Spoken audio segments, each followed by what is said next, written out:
92 news लाया YouTube पर entertainment, बेशुमार टॉक शोज और फेवरेट वीडियोस। अपने पसंदीदा प्रोग्राम्स देखने के लिए अभी हमारा चैनल सब्सक्राइब करें और मजीद अपडेट्स जानने के लिए बेल आइकन को क्लिक करें।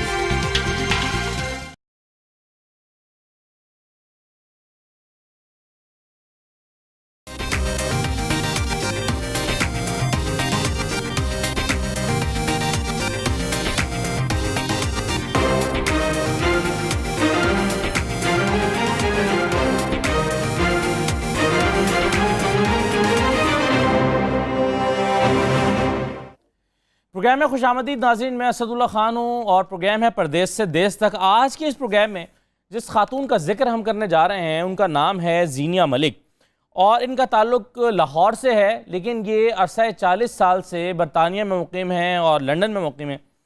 इनका कहना यह है कि इनका लिबर्टी मार्केट के करीब गुलबर्ग 3A में लाहौर में एक आबाई घर था जिसका जो रकबा है वो 1 केनाल और 18 मरले है, यानी तकरीबन 2 केनाल। और ये इनकी वालिदा रेहाना शौकत के नाम ये घर था। यहाँ पर ये पल बढ़कर जवान हुई। जब इनकी शादी हो गई तो ये बरतानिया चली गई और कुछ अरसे के बाद इनकी वालिदा का इंतकाल हो गया। तो पाकिस्तान के कानून के मुताबिक उनकी वालिदा का जो मकान था वो उसकी विरासत 3 बहन भाइयों के नाम हुई। इनके भाई का नाम दाऊद शौकत है, एक बहन का नाम बीना शौकत है और ये खातून जिनका हम जिक्र कर रहे हैं ये ज़ीनिया शौकत हैं या ज़ीनिया मलिक इनका नाम है। अब ज़ीनिया साहबा का कहना यह है कि अदालत के 30 जून 2014 के ऑर्डर के मुताबिक ये जो जायदाद है वो तीनों बहन भाइयों में तकसीम हो गई। अब कानूनी विरासत जितनी भी जिसका हिस्सा बनता था, लेकिन इस फैसले के मुताबिक जो हिस्सा ज़ीनिया मलिक साहबा का बनता था वो हिस्सा इनको अदा नहीं किया गया इनके भाई की जानिब से, और इनका भाई और बहन इनका जो हिस्सा है वो देने से इनकार कर रहे हैं। खातून ने मुख्तलिफ इदारों से रब्ता किया, ओवरसीज़ कमीशन में भी गई जिन्होंने कहा कि इनके हक़ में फ़ैसला दिया। फिर ये मुख्तलिफ फोरम्स पर जाती रहीं, लेकिन अभी तक इनका मसला हल नहीं हुआ। लाहौर हाई कोर्ट के सहूलत सेंटर में भी इन्होंने दरख्वास्त दे रखी है, लेकिन ज़ीनिया मलिक साहबा का जो हिस्सा बनता है वो अभी तक इनको नहीं मिला। बाकी इनकी कहानी क्या है, खातून ने क्या कोशिशें की हैं, किस फोरम से इनको क्या जवाब मिला है, इनके भाई से इनकी क्या बातचीत हुई है और इनके भाई ने हमारे रिपोर्टर को क्या बताया है हिस्सा देने के हवाले से, ये तमाम चीज़ें हम आज के प्रोग्राम में रखने के लिए जा रहे हैं। मेरे साथ ख़ुद मुतासरा खातून ज़ीनिया मलिक साहबा मौजूद हैं लंदन से। मलिक साहबा, हम आपको खुशामदीद कहते हैं प्रोग्राम में। इनके हस्बैंड मलिक फ़ारूक साहब भी हमारे साथ मौजूद हैं। मलिक फ़ारूक साहब, खुशामदीद।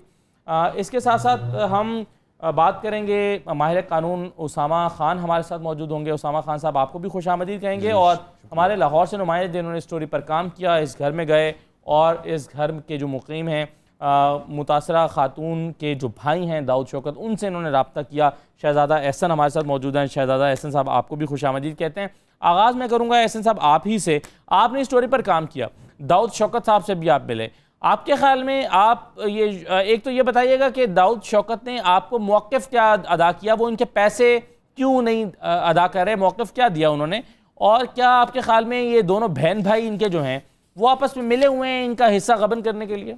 जी बिल्कुल, जब से हमने इनसे रब्ता करने की कोशिश की, सबसे पहले तो हमने आय बायशाएँ उन्होंने करने की कोशिश की, लेकिन जब उन्होंने बात की तो उन्होंने कहा कि जी हमने उनको पैसे अदा किए हैं। कभी वो कहते हैं हमने चेक की शक्ल में अदा किए हैं, कभी वो कहते हैं कि हमें ईदी की शक्ल में उनको पैसे अदा किए हैं। लेकिन हमने उनको जब से हमने लीगल प्रूफ मांगने की कोशिश की, कोई नोटिफिकेशन या कोई डॉक्यूमेंट्स के तौर पे मांगने की कोशिश की, तो ऐसा कोई उनके पास प्रूफ नहीं था कि वो हमें दिखा सकें। फिर उसके बाद जब हमने उनको कोई कहा कि जी आप इसी हवाले से आप हमारे पास आएँ या कोई इसके ऊपर कोई टीवी के ऊपर आके बात करें, तो उन्होंने हमारी कॉल कर दी और बार बार जब हमने उनसे बात करने की कोशिश की तो उन्होंने हमें कोई रिस्पांस नहीं दिया। फिर हम उनके घर भी गए और घर का नक्शा भी मैंने देखा, तो वो चूँकि वो घर पुराना लग रहा था, लेकिन जो घर है वो इतना बड़ा है नहीं है, 2 केनाल के ऊपर है। और जो तय रिपोर्ट के मुताबिक यही है कि जो दोनों बहन भाई मिले हुए हैं और जो इनका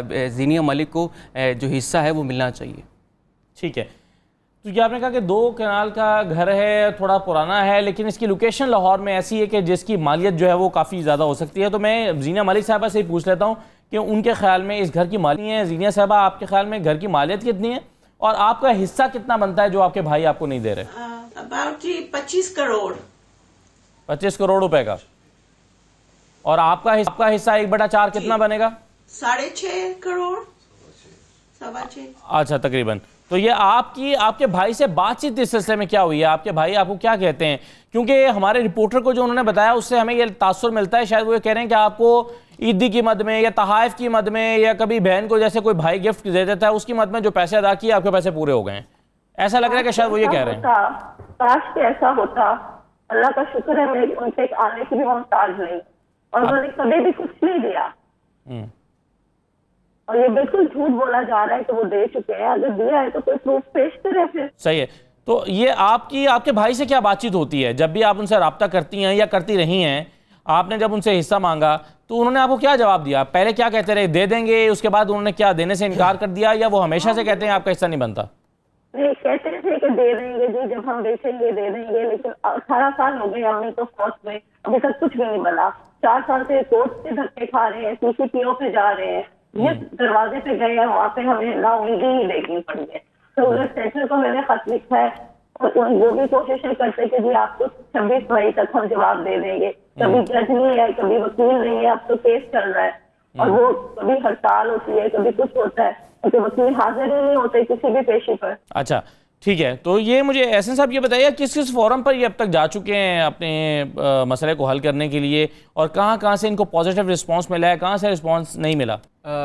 जी बिल्कुल, इस हवाले से तो जो इब्तदाई तहकीकात जो हमने की हैं, बेसिकली अदालत ने भी इन्होंने रुजू किया था और ओवरसीज़ पाकिस्तान से भी इन लोगों ने रुजू किया था। उनके मुताबिक तो इन लोगों को जो प्रॉपर्टी है वो तकसीम होनी चाहिए 3 हिस्सों में, लेकिन जो प्रॉपर्टी के हवाले से डिवीज़न है अभी तक नहीं हो सकी। ये इनके जो भाई हैं डॉक्टर, जो बेसिकली ये डॉक्टर हैं, और ये इसी हिस्से पे काबूज़ होना चाह रहे हैं और अपने बहन को ये हिस्सा नहीं देना चाह रहे।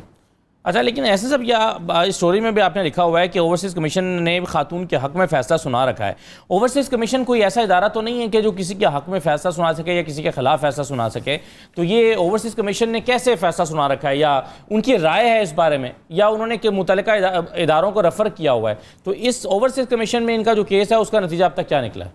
जी बिल्कुल, ओवरसीज़ कमीशन ने जो केस पे सबसे पहले ये जो अदालत ने दिया था केस 2014 में, ऑलरेडी ये जो केस था उन्होंने ही इसके हक़ में फ़ैसला सुना दिया था, क्योंकि चूँकि ये जो प्रॉपर्टी थी इनके वालिदा के नाम पे थी, और कानूनी तौर पे जब इनके वालिदा का इंतकाल हो जाता है तो वालिदा के इंतकाल के बाद जो हिस्सा है वो इनके बहन भाइयों में तकसीम होता है।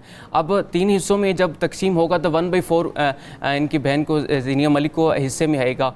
तो उसके बावजूद भी, अगर जो तकसीम होने के बावजूद भी अगर इनको नहीं मिलता तो वो शरई तौर पे भी और कानूनी तौर पे भी गलत है। अगर ओवरसीज़ का कमीशन भी इसके हक़ में फ़ैसला दे देती है या कोई भी अदालत देती है तो वो हमारा कानून, हमारी शरीयत भी इस चीज़ का, वो बात तो ठीक है, मगर मैं आपसे ये पूछ रहा था कि ओवरसीज़ कमीशन क्या फ़ैसला सुना सकता है कोई? ऑब्वियसली ओवरसीज़ फ़ैसला सुना सकते हैं इस हवाले से, और उसके अलावा अगर मज़ीद हमारे साथ माहिर कानून बैठे हुए हैं तो वो इस हवाले से मज़ीद बेहतर बता सकते हैं। जी बिल्कुल ठीक है। तो आपकी ये राय है कि ओवरसीज़ कमीशन फ़ैसला सुना सकता है, मगर मुझे हैरत होगी क्योंकि मैं जितना जानता हूँ ओवरसीज़ कमीशन शायद इस तरह का फोरम नहीं है कि खुद फैसला सुना सके, मुतल्लिका इदारों तक परसू करने का वो काम करता है। ठीक है, एक मुख्तसर ब्रेक लेते हैं प्रोग्राम में और ब्रेक के बाद वापस आते हैं।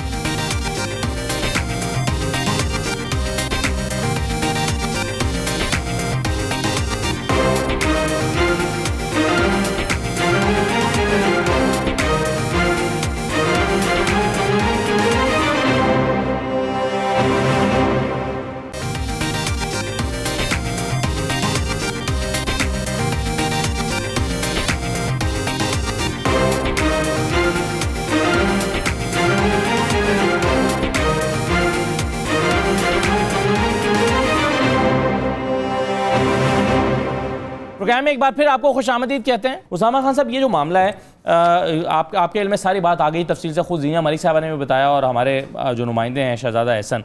अब मुझे आप ये बताइएगा कि 31 जून को फैसला आता है 2014 में, और इसको 4 साल पूरे हो गए, मुकम्मल 4 साल। अब इस 4 साल के अरसे में अगर अदालत के किसी फैसले पर अमल दरामद ना हो तो सही फोरम कौन सा है? मुतासरा शख्स को कहाँ पर जाना चाहिए कि जी अदालत को 4 साल फैसला सुनाए हो गए लेकिन अमल दरामद नहीं हो रहा उस पर? बिस्मिल्लाहिर्रहमानिर्रहीम। सबसे पहले तो जैसे आपने फरमाया, ओवरसीज़ जो है कमीशन पाकिस्तान, ये जुडिशल पावर्स नहीं रखता, ये एडमिनिस्ट्रेटिव पावर रखता है। एडमिनिस्ट्रेटिव पावर और जुडिशल पावर दोनों डिफरेंट होती हैं। इन्होंने 2014 में जो इनका सूट डिक्री हुआ था वो डिक्लेरेशन का था। इन्होंने एलडीए को पार्टी बनाया, एलडीए को पार्टी बनाने के बाद इन्होंने एक दावा दायर किया डिक्लेरेशन का जो इनके हक में डिक्री हुआ, और ये तीनों बहन भाई डिक्लेयर हो चुके एज अ लीगल ऑनर्स इस घर के जॉइंट प्रॉपर्टी के। ठीक है, इस जॉइंट प्रॉपर्टी के लीगल ऑनर्स हो गए, लेकिन अभी भी ये तीनों बहन भाई उस पूरी प्रॉपर्टी के एक एक ईंट के मालिक हैं, और अभी इनकी जो है वो डिवीजन नहीं हुई, पार्टीशन जिसे हम कहते हैं जी। तो इनको चाहिए था, इन्होंने जो एप्लीकेशन दी है ओवरसीज़ पाकिस्तानियों को बिल्कुल ठीक दी हैं, सीसीपीओ को भी ठीक है, एडमिनिस्ट्रेटिव पावर है उनके पास, उनको दी है इनको, लेकिन इनका जो प्रॉपर फॉरम बनता था वो सिविल कोर्ट था। इनको सिविल कोर्ट में पंजाब, इनके गुड लक मैं कहूँगा कि पंजाब ने 2012 में Punjab partition act of immovable property 2012 के नाम से एक एक्ट बनाया है जो इस तरह के केसेस को डील करता है जी। और ये इनके लिए बड़ी गुड लक है कि ये जो ट्रायल होते हैं ये स्पीडी ट्रायल होते हैं, इसमें 6 मंथ के अंदर अंदर इन्होंने इसको डिसाइड करना होता है। इनके लिए जो मेरा मशवरा ये था कि इनको वहाँ पे suit for partition plus possession और प्लस परमानेंट इंजंक्शन ले लेना चाहिए था, जिसको हम स्टेटस को कहते हैं, स्टे मैटर कहते हैं, जिससे इनकी प्रॉपर्टी को फर्दर लाइनेट नहीं कर सकेंगे वो। तो सेक्शन 4 है पंजाब पार्टी। लेकिन वो इस केस में तो ऐसा लग रहा है उसामा साहब कि वो अभी अपना ये घर बेचना नहीं चाह रहे थे। वो तो एक तो सूरत ये ना कि घर को बेचें और पैसे तकसीम कर लें जी। दूसरी सूरत ये होती है कि वो घर मत बेचें लेकिन जो हिस्सा बनता है अपनी बहन का वो अदा कर दें। अब चूंकि वो घर भी नहीं बेच रहे और उनके पास पैसे अदा करने के लिए भी नहीं है 6-6.5 करोड़ रुपए, तो वो दबा के बैठ गए हैं। ऐसी सूरत में क्या हो सकता है? क्या अदालत उनको ये फैसला दे सकती है कि जनाब अगर आपके पास पैसे नहीं है तो फिर आप हर सूरत में घर बेचें और इनके पैसे अदा करें? जी बिल्कुल। इनका पहले सीसीपीओ साहब के पास बैठ के इन्होंने एक फ़ैसला किया था जहाँ पे इनका आपस में कंप्रोमाइज़ हो गया था, जिस पे इन्होंने दोनों पार्टीज़ ने ये कहा था कि अगर हम, डॉक्टर साहब ने कहा कि हम इनको 1/4 के जितना शेयर बनता है 25% के हिसाब से इनको देंगे, तो अगर नहीं दे सके तो ये जो जीनिया मलिक साहिबा हैं ये 3 हिस्से जो उनसे बनते हैं बाकी प्रॉपर्टी के, ये उनको पे कर देंगे बाकी दोनों बहन भाइयों को। तो उस पर भी कोई इम्प्लीमेंटेशन नहीं हो सकी। और ये जो है ये पावर्स जो सीसीपीओ साहब रखवाते हैं ये एडमिनिस्ट्रेटिव पावर्स हैं, ये पार्टीशन नहीं कर सकते जी। ये प्रॉपर्टी का हिस्सा इनको डिवाइड करके नहीं बता सकते कितनी मालियत बनती है, कैसे बनती है। इसके लिए प्रॉपर एक फॉरम है जो सिविल कोर्ट है और Punjab partition act 2012 immovable property का जी। तो उसके सेक्शन 4 के तहत इनको सूट फाइल करेंगे वहाँ पे। तो सेक्शन 5 के तहत समन्स होंगे उनको, सेक्शन 6 के तहत written statement within 30 days. जैसे मैंने पहले बताया कि ये जो एक्ट है ये स्पीडी ट्रायल है। स्पीडी ट्रायल होने की वजह से इनको 30 डेज़ के अंदर अंदर अपना जो रिटन स्टेटमेंट है वो सबमिट करवाना होता है। अगर वो नहीं कराएंगे तो इनका राइट क्लोज कर दिया जाएगा। तो अभी तक इन्होंने वहाँ पे रजू नहीं किया है। इनका प्रॉपर फॉरम जो है वो सिविल कोर्ट है जी। ठीक है, सही है। अच्छा, मुझे मलिक फारूक साहब आप ये बताइएगा कि आप सीसीपीओ के साथ बैठकर आपकी क्या डील हुई, क्या सेटलमेंट हुई और उस पर किसने अमल दरामद नहीं किया? डॉक्टर साहब ने अमल दरामद नहीं किया या आपकी अहलिया ने या आप लोगों ने, या आप भी एक फरीक हैं, तो आप लोगों ने इस पर अमल दरामद नहीं किया, क्या हुआ? जी डॉक्टर साहब ने जी बाद में ना अपना कहते जी कि मैं अच्छा करूंगा जी, बेचूंगा, दे दूंगा। नहीं, उसमें तय क्या हुआ था? सीसीपीओ के पास तय क्या हुआ? आर्बिट्रेटर भी आए, वो इन राइटिंग लिखवाया था उन्होंने कि दोनों पार्टियां विद इन 15 डेज, ये मैंने उसकी कॉपी भी आपको भेजी है, ये हुआ है 15 ये उसकी कॉपी भेजी 15 को 7/2/17 को। तो उसमें इसने कहा था कि जी हाँ मैं 15 दिन के अंदर बेच के इनको इनका जो हिस्सा है वो दे दूंगा। तो मैंने तो इनके कोशिश की है कि ये कहते मैं कि आप अपना हिस्सा ले लें तो हम हमारी जान छोड़ें। वो मेरे पास वो गाहक भी है, वो कहते हैं जी हाँ जी हम खरीद लेते हैं, मगर ये बहन गई भी है इसके घर, मगर इसने उसको बढ़िया गालियां दी हैं कि निकल जाओ तुम, मर जाओ, फलान हो जाओ, मगर ये बिल्कुल भी अपना कहते हैं जी हमने कोई हिस्सा नहीं देना, मैं मालिक हूँ जी इसका। मगर जब डेथ हो जाए तो उसके बाद ही हिस्सेदार सारे होते हैं ना साथ, डेथ उसने डिक्लेयर किया हुआ है कोर्ट ने कि जी तीनों हिस्सेदार हैं। सही। तो वो देने से इनकारी है। लेकिन क्या आपने सिविल कोर्ट में रुजू 10 किया लाख है? रुपया किराया लेता रहा। जी जी जी, कर सिविल लें कोर्ट बात। में भी किया हमने, सहूलत में हाई कोर्ट में भी भेजा हुआ है। मैं मिलके भी आया हूँ लास्ट मंथ अप्रैल में। वहां पे जो हाई कोर्ट का जो है ना, जो ये डील करता है, उन्होंने कहा था जी कि हमने उनको जज साहब को 2 महीने का टाइम दिया है, मगर 1 साल हो गया है। उन्होंने वो जो है ना ओवरसीज का जज है ना, वो केस सुन रहा है, मगर वो अभी तक उनका जो वकील है ना, वो 1 साल हो गया है, अभी तक उन्होंने जवाब दवाई नहीं दिया। हमने हमारी बहस हो गई है, अब उनके वकील ने आके कोई बहस ही नहीं करता, आता ही नहीं। कभी मेडिकल सर्टिफिकेट भेजता है, कभी अपने कुली को भेजता है जी मैं बाहर हूँ, मैं बिजी हूँ। 1 साल हो गया है। अब ये उन्होंने कहा था 23 मई तक, हमने 23 मार्च को उनको लेटर लिखा है जज साहब को इनका फैसला करें। अगर वो नहीं करते तो हम आपको उनको जज साहब से पूछेंगे कि क्यों फैसला नहीं कर रहे, मगर अभी तक भी उन्होंने फिर जज साहब महीने की डेट दे रहे हैं। अब फिर उन्होंने 23 जून की डेट दी हुई है, महीने की डेट दे रहे। मैंने जज साहब को कहा जी ये तो डेली में सुनने वाला का जो ओवरसीज का मुझे बताया गया था। मैं तो 10 दफा लाहौर आ चुका हूँ लंदन से। मैं हार्ट का मरीज हूँ, हार्ट का ऑपरेशन हुआ हुआ मेरा, वाइफ के दोनों नी की हमारी हुई है, ऑपरेशन हुआ है। मेरी बड़ी बेटी डिसेबल है, ये देख रहे हैं, उसको मेंटली शी स्लो, तो उसको हम अकेला भी नहीं छोड़ सकते, कभी या वाइफ है या मैं आऊं। ये प्रॉब्लम्स हमारी इधर भी है, तो इसलिए वहां जाके हम कहा आते हैं लाहौर, तो महीना 15 दो महीने मेरा ख्याल है 10-12 चक्कर लगा चुका हूं मैं सिर्फ इसी केस के लिए। नहीं तो जब आप लाहौर आते हैं तो यहाँ लाहौर पे 7 क्लब में, यहाँ लाहौर में 7 क्लब में मॉल रोड पर एक ऑफिस है जहाँ पर अफजाल भट्टी साहब एक बैठते हैं, ओवरसीज कमिश्नर पंजाब।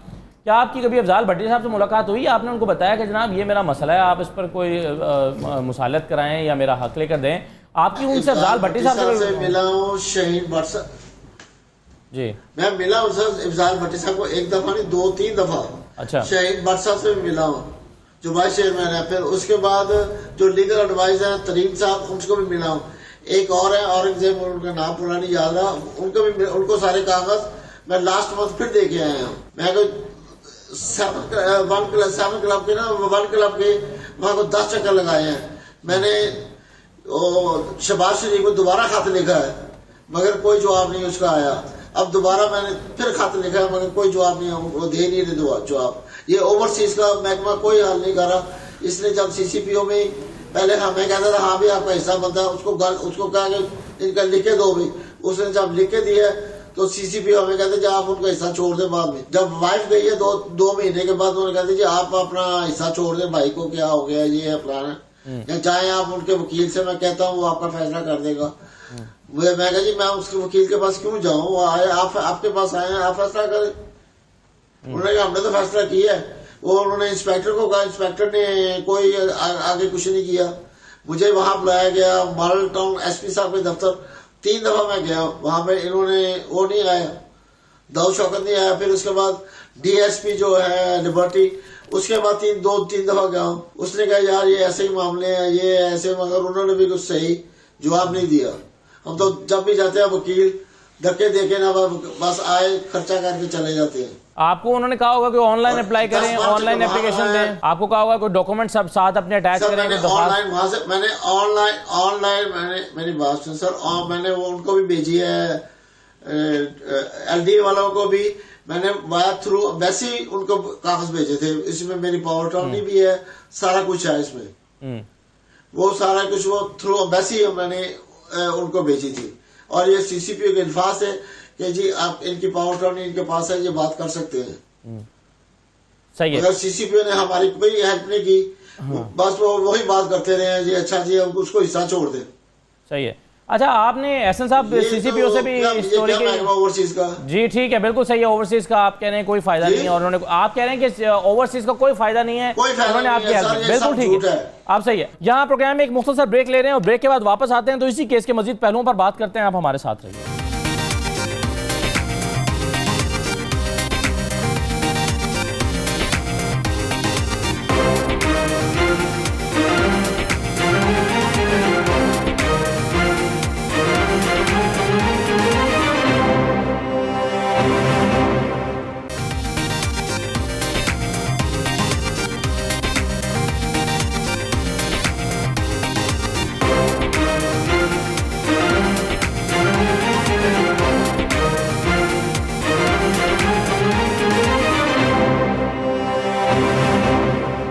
प्रोग्राम में आपको नाज़रीन दोबारा खुशामदीद कहेंगे। अब मुझे ये बताइए एहसन साहब कि आपने इस सिलसिले में चूँकि CCPO साहब भी ऑन बोर्ड रहे हैं, उनका किरदार रहा है जैसा कि ये बता रहे हैं, तो आपने उनसे भी रब्ता किया होगा, वो क्या कहते हैं स्टोरी से मुतल्लिक?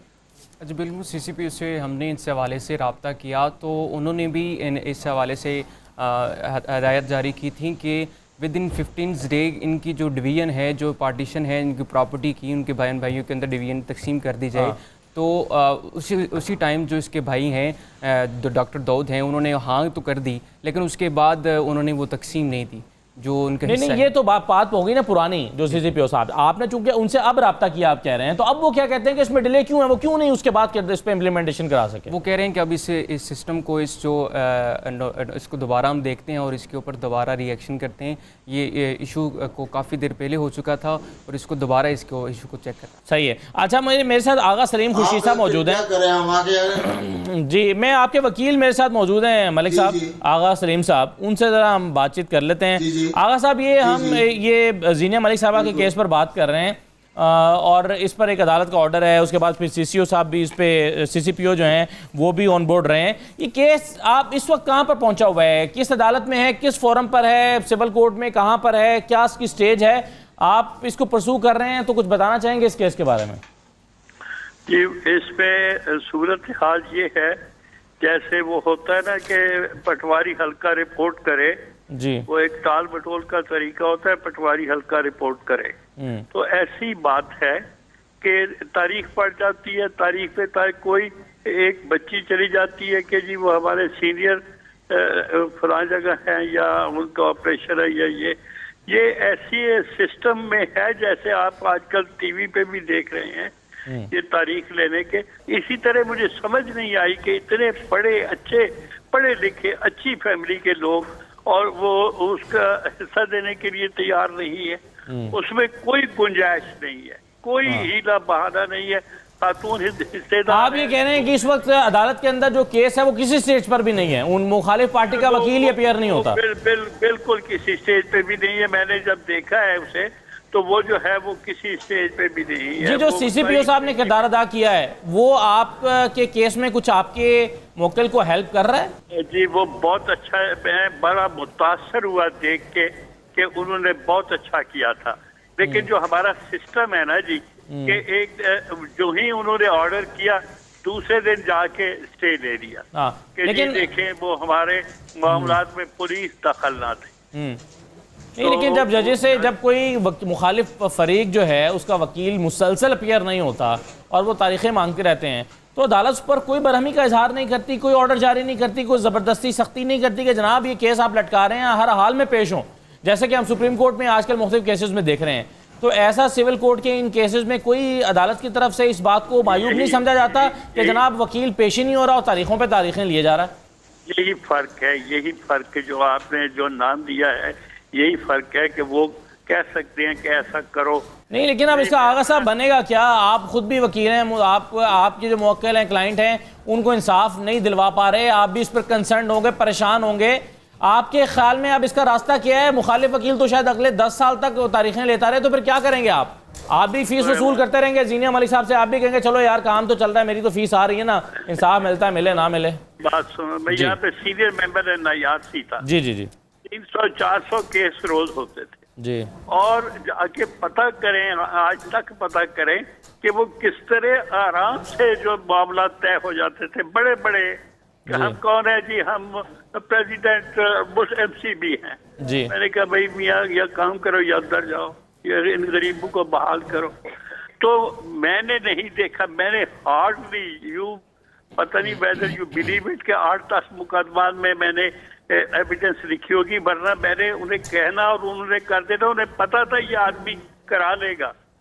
तो गरीबों का भला हो जाता था। और अगर आप कह दें जी हम क्या कर सकते हैं, दूसरा फरीक नहीं है, हम क्या कर सकते हैं, फिर इसका फायदा उठाया जाता है इन बातों का। जाए ना यासी से पता करें आगा सलीम को। नहीं, वो बात ठीक है आगा साहब, मगर मेरा सवाल आपसे बुनियादी तौर पर यह था, जो मैं आपसे पूछना चाह रहा था कि आपके ख्याल में अब इसका हल क्या है जब मुखालिफ पार्टी का मुखालिफ फरीक का जो वकील है वो पेश ही नहीं हो रहा? आप इस केस को क्या करेंगे? आप किस फोरम, आप क्या अदालत के पास जाकर क्या मौक़िफ़ इख्तियार करेंगे? मेरी वकालत इसमें फेल है, जी। मैं दयानतदारी से कह रहा हूँ कि वो खातून बेचारी चीख रही है मेरा कुछ करो। और अब जिंदगी और सेहत का इस मुल्क में क्या क्या गारंटी है। और एक आदमी पैसे वाला होके या तलकात वाला होके वो जो ऑर्डर पुलिस अफसर ने किया था तो उसको कैसे कर दिया गया कि जो है ये डॉक्टर साहब बड़े इन्फ्लुएंस वाले थे, पैसे वाले थे, इसलिए उन्होंने ऐसा कर दिया। जो तवक्को नहीं थी इतना बड़ा आदमी और हिस्से की खातिर बेईमान हो जाएगा कि क्या है जी। मैं अमेरिका पढ़ता था, $1000 भेजता था। लेकिन देखें आगा साहब, मेरी बात सुने, आप किसी को बतौर वकील इंसानियत सिखा के तो इससे इंसाफ नहीं ले सकते ना। अब डॉक्टर साहब को आप वास्ते देकर या आप उसको लॉजिक सिखाकर या आप कहें या तुम इतने बड़े आदमी हो, तुम पैसों के लिए बेईमान हो गए हो, ईमान सिखाकर तो आप उसे इंसाफ नहीं ले सकते। मेरा सवाल यह था कि आप कानूनी तौर पर क्या रास्ता इख्तियार करेंगे अगर आपकी स्ट्रेटेजी अब तक फेल रही है। आप कह रहे हैं केस कहीं पर भी नहीं खड़ा हुआ, अगर ये कहीं पर भी नहीं खड़ा हुआ और आप कह रहे हैं कि आप फेल हो गए, तो आप स्ट्रेटेजी क्या होनी चाहिए इस केस में आगे? मैं रिलक्टेंट था आपके साथ इस पे आने के लिए, रिलक्टेंट था कि इस बहाने से हम तानू से काम निकाला चाहता है तो वह गालिब, ये इस तरीके से हम इंसाफ हासिल करेंगे। मुझे बड़ी शर्म महसूस हो रही थी कि आपके साथ बात करूं और उसका आपके जरिए कोई रिजल्ट आए। तो उन्होंने कोई एक जज मुकर्रर कर रखा है उसमें हाई कोर्ट में राव साहब कि वो लोग इंटू करेंगे, तो बेचारे फारूक साहब उनको भी लिखते हैं, पता नहीं किन किन को लिखते हैं यार। मैं तो उनका एक वकील हूँ, पता नहीं वो किन किन को लिखते हैं। सब बड़े बड़े अथॉरिटीज को लिखते हैं और परनाला होते ही है। सही है।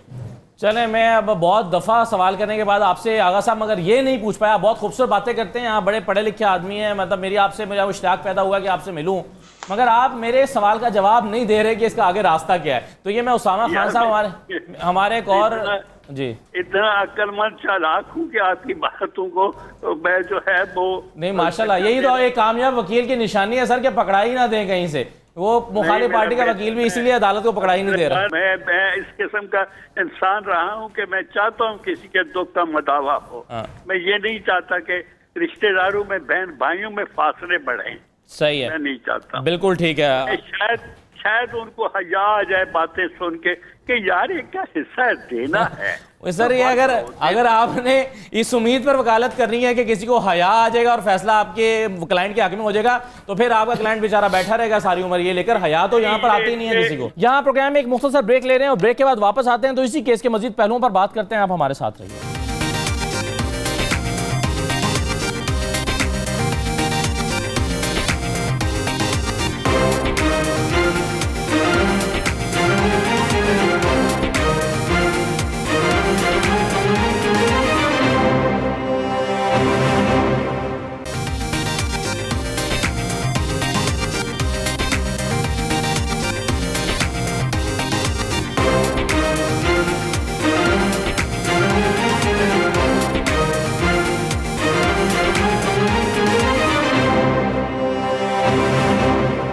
प्रोग्राम में आपको नाज़रीन दोबारा खुशामदीद कहेंगे। ज़ीनिया मलिक साहबा, आपके वकील वैसे तो माशाल्लाह बड़े समझदार हैं, मगर ये केस कहां पर जा रहा है ये नहीं कुछ बता रहे, तो आपको कुछ समझ आती है कि केस आगे जाएगा कहां पर? अब ज़ीनिया मलिक साहबा, इंशाल्लाह मुझे यकीन है कि जरूर हल होगा। नहीं, वो तो बिल्कुल सही है, उम्मीद का दामन कभी छोड़ना नहीं चाहिए, लेकिन कुछ स्ट्रेटजी बनाई है आपने अपने वकील के साथ मिलकर? इंशाल्लाह बनाएंगे। अब ऑब्वियसली उन्होंने भी पूरी कोशिश की है, हम भी अपनी पूरी कोशिश कर रहे हैं, और मेरी ख्वाहिश है कि मुझे अपनी वालदा के हिस्से में से हिस्सा मिले। ऑब्वियसली उसके साथ मेरी सेंसिटिविटी है, इमोशनल बैकग्राउंड है मेरी, वहाँ पे मैं रही हूँ, वहां से ही मेरी शादी हुई थी सब कुछ। तो माँ बाप का तो कभी भी नहीं इंसान भूलता, और जो माँ बाप दुरुस्त बात है बिल्कुल, और शरई तौर पे भी आपका हक है, कानूनी तौर पे भी आपका हक है। और ज़ीनिया साहबा, हमने आपके जो भाई हैं, आपके जो भाई हैं दाऊद साहब, उनसे हमने रब्ता किया, हमारी टीम ने भी रब्ता किया और हमारे रिपोर्टर जो हैं उन्होंने भी रब्ता किया, और उनसे इब्तदाई तौर पर तो उन्होंने कहा कि ठीक है मैं आके आपको मौक़िफ़ दे दूंगा जब सबसे पहले, और फिर उन्होंने ये भी कहा कि हमने पैसे अदा कर दिए हैं जो हिस्सा बनता था। उसके बाद फिर ना वो फ़ोन उठाते हैं ना वो रिस्पॉन्ड करते हैं, बल्कि एक दफ़ा तो जब आखिरी दफ़ा उनसे बात हुई उन्होंने कहा कि अब आप मुझसे रब्ता मत करें, मैं आपसे बात नहीं करना चाहता। अब हम आपको समझ नहीं आ गई? नहीं समझ, तो इससे पहले भी आ रही थी आगा साहब, मुझे तो हमें तो समझ आ रही है, मैं तो ये बात ही नहीं कर रहा कि समझ नहीं आ रही, वो आपको भी आ रही है, मुझे भी आ रही है, वो तो सब समझ आ रही है कि कोई पैसे अदा नहीं करना चाहता। लेकिन वो तो हमारे यहाँ, मैं तो रोज ये प्रोग्राम करता हूँ, मुझे आगा साहब आप भी रोजाना केसेस इस तरह के भुगतते हैं, मैं भी इस तरह के रोजाना प्रोग्राम करता हूँ, तो ये तो हर दूसरे केस में हो रहा है। अगर कोई इतना अच्छा हो कि वो खुद से अपनी बहन के पैसे अदा कर दे, तो ये बेचारी इतने अरसे से जिद्दोजहद कर रही होती हैं और मुख्तलिफ इदारों में जाके धक्के खा रही होती, ये ना होता। ये कानून ऐसे ही लोगों के लिए बने हैं ना जो अखलाकियात और इंसानियत को नहीं मानते। अगर मानते होते तो शायद कोर्ट की जरूरत ना पड़ती। उसामा खान साहब दिखाते हैं। हाँ, उसामा खान साहब बतौर वकील आपको अब क्या पूरा केस समझ के क्या लग रहा है कि फर्दर इसका क्या होना चाहिए? क्योंकि जो मुखालिफ फरीक हैं, इनके भाई हैं, उनका वकील आपने किसी जूनियर को भेजकर तारीख ले लेते हैं और अदालत भी तारीख दी जा रही है। अफसोस ये है कि हमारा सिस्टम ऐसे चल रहा है। अब आपको क्या लगता है स्ट्रेटेजी क्या होनी चाहिए? बड़े सीनियर वकील हैं आगा सलीम खुर्शीद साहब, लेकिन मुझसे किसी मसलहत के तहत अपनी स्ट्रेटेजी शेयर नहीं कर रहे, तो आपके ख्याल में उसामा साहब क्या स्ट्रेटेजी हो सकती है? जी असद भाई, मुझे 2 मिनट दीजिएगा। जी पहले तो आगा साहब मेरे काफ़ी सीनियर लॉयर हैं, मैं इतनी एबिलिटी नहीं रखता कि मैं उनको कुछ गाइड कर सकूं, लेकिन मैं फिर भी अपनी समझ के मुताबिक कोशिश करूंगा कि कोई बेहतर हल जीनिया मलिक साहबा के लिए निकल आए। मैंने जैसे पहले कहा था कि इनको पार्टीशन एक्ट के मुताबिक सेक्शन 4 आएगा, तो उसके तहत ये अपना दावा दायर करें सिविल कोर्ट में। CCPO को, ओवरसीज़ को, जिसको मर्जी की एप्लीकेशन दें, वो एडमिनिस्ट्रेटिव पावर रखते हैं, जुडिशल पावर नहीं रखते। जी, सिविल कोर्ट वो हेल्प कर सकते हैं, वो मुदारे का फॉरम पर जाकर आपको कानूनी राहनुमाई फराहम कर सकते हैं। सिविल कोर्ट से जब डिसीजन आ जाएगा, सिविल कोर्ट से जब डिसीजन आ जाएगा, तो उसके बाद ये लोग इंटरफेयर कर सकते हैं कि तब भी अगर डॉक्टर साहब इनको इनकी प्रॉपर्टी या इनका शेयर नहीं दे रहे, तब ये लोग इंटरफेयर करेंगे। अभी उनका कोई रोल नहीं है अभी, क्योंकि इस प्रॉपर्टी को पार्टीशन ही नहीं हुई इस प्रॉपर्टी की, इनको इनका हिस्सा बताया नहीं गया कौन सा कहाँ पे किसका हिस्सा है। तो ये पंजाब पार्टीशन एक्ट ने ही इनको सेक्शन 9 के थ्रू इनको रेफरी अपॉइंट होगा। वो रेफरी जाके, अगर ये तीनों पार्टीज़ उस रेफरी पे अपना एग्री करती हैं, तो ये जाके वहाँ पे रेफरी इनको पार्टीशन करेगा उसकी प्रॉपर्टी की। अगर ये फिर भी नहीं करते तो फिर इंटरनल ऑक्शन होगी। इंटरनल ऑक्शन में सबसे पहला हक जो को शेयरर है उसका हक होता है, तो जो को शेयरर है वो इंटरनल ऑक्शन में जो सबसे ज़्यादा बिड करेगा तो वो ले लेगा। अगर फिर भी इनका मसला डिसाइड नहीं होता तो फिर ये ओपन ऑक्शन होगी। ओपन ऑक्शन होने के बाद जितनी देर से ये प्रॉपर्टी का इनको शेयर मिल जाएंगे, और उसके बाद जितनी देर से ये जो बंदा इस प्रॉपर्टी को यूज़ कर रहा है उसका मीन्स प्रॉफिट है ना जो उनसे, वो इनको देने पड़ेंगे। जितनी देर से प्रॉपर्टी यूज़ कर रहा है, प्रॉपर्टी का रेंट है या पॉसिबिलिटीज हैं जी, प्रॉपर्टी के अदर बेनिफिट्स हैं, वो भी ये जीनिया मलिक साहिबा की हकदार हैं, ये वो प्रॉफिट भी उनसे लेंगी जी। और एक चीज़ मैं यहाँ पे आगा साहब के लिए है कि इसमें रिटर्न स्टेटमेंट जो सी है, इसमें 30 डेज में रिटर्न स्टेटमेंट उन्होंने फाइल करनी लाजमी होती है, और अगर ना करें तो नहीं करेंगे इनका राइट क्लोज हो जाएगा।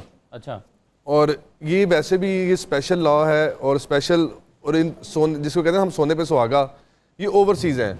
ओवरसीज़ के अलग जजेस बैठते हैं, और उन जजेस के इख्तियार में नहीं है कि 14 दिन से ज़्यादा वो डेट दे सके, तो लंबी डेट भी नहीं पड़ती, इसलिए ये जो है। बिल्कुल ठीक है सर, मेरे पास वक्त खत्म हो गया। आखिर में जाते जाते मैं ये बताना चाह रहा हूँ उसामा खान साहब के दाऊद शौकत साहब से हमने रब्ता किया, और हमारे अभी शहजादा एहसन भी बता रहे थे कि वो फ़ोन पिक नहीं कर रहे थे, उन्होंने फ़ोन दिया या पिक करना छोड़ दिया। लेकिन शहजादा एहसन साहब जाते जाते ये बता दें कि फ़ोन तो उन्होंने उठाना छोड़ दिया, लेकिन जब आप ये 3A गुलबर्ग 3 इस लोकेशन पर गए हैं उनके घर के ऊपर, तो वहाँ से आपको क्या जवाब मिला था? सर वहाँ से भी हमने बारहा उनको दरवाज़े पे क्लिक किया, उनके दरवाज़े पर नॉक किया, उनके घर की तरफ से भी कोई ना निकला, तो फिर वहाँ से सिर्फ हमें कुछ भी ना मिला। तो घर से कोई निकलता ही नहीं है, और खाली लौट कर वापस आए वहाँ से।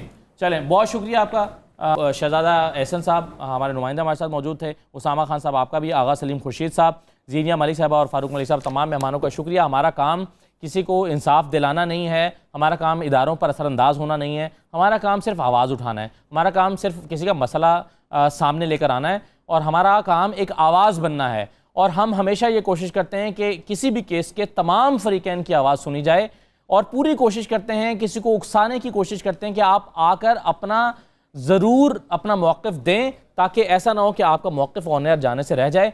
फिर ये ज़ाहिर है हर एक की अपनी चॉइस है कि कौन ऑन एयर आता है और कौन नहीं आता, लेकिन हम पूरी ईमानदारी से कोशिश करते हैं कि एक मसला आपके सामने रख दें, और जिसका मसला है उसकी ज़बान से और उनके वकला की ज़बान से और माहिरीन के ज़रिए से आपके सामने रखें। यही आज के प्रोग्राम में भी हमारी कोशिश थी। तमाम मेहमानों का शुक्रिया। मुझे फ़ीडबैक दीजिएगा। इजाज़त दीजिए। अल्लाह हाफ़िज़।